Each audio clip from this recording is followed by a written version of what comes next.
Good day everyone! Ako si Angel, ang inyong lingkod Rai TV. So sa video ko na naman ngayon ay babahagi ko na naman sa inyo ang aking tugon mula sa katanungan na isa din kasubaybay kay shoutout po sa iyo. Sana ang interpretasyon na ito ang sagot sa iyong katanungan at para na din sa inyo dyan na mahikan tulad sa panaginip na ito, paalala ko lamang lagi na ito ay isang general interpretation. Kaya hinihiling ko sa inyo na unawain at tingnan mabuti ang mga nangyayari sa inyong buhay ngayon at gamitin ang mga impormasyon na maaaring ibabahagi ko at para labis nyo maintindihan ang ibig sabihin yung panaginip ay panoorin nyo ang video na ito hanggang sa matapos at kung ito ay nag-resonate bawat isa sa inyo, please leave us a comment at huwag natin kalimutang mag-like, mag-subscribe at i-hit na din ang notification bell para maging update kayo lagi as may hindi pa nakapag-follow sa aking Facebook page. I-follow nyo na po Rai TV at i-share nyo na din. Maraming salamat. Ang pagkakaroon man ng panaginip tungkol sa swan ay nagmumungkahi na merong isang malaking focus sa iyong buhay sa pag-enjoy kasama ang ibang tao.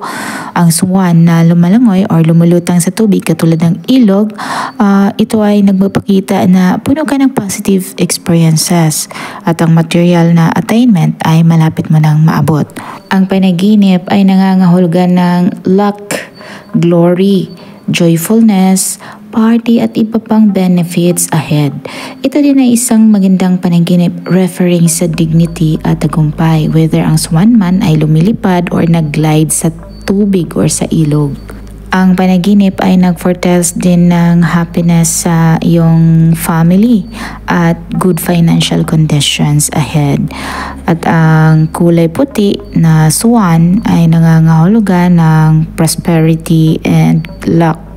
At ang paglangoy nila sa panaginip ay maaaring nangangahulugan na you will enjoy lots of happiness sa iyong buhay in the future. At kung sa iyong panaginip ay nakikipaglaro ka sa mga swan sa panaginip, ito ay maaaring nag-indicate na maaaring makakaranas ka ng unhappy marriage at maaaring magkakaroon ka ng malaking pagsisisi sa huli. Sana nagustuhan nyo ang dream interpretation na ibinahagi ko sa inyo ngayon at makibahagi na din sa inyong mga opinion at katanungan sa pamamagitan ng pagkomento sa baba.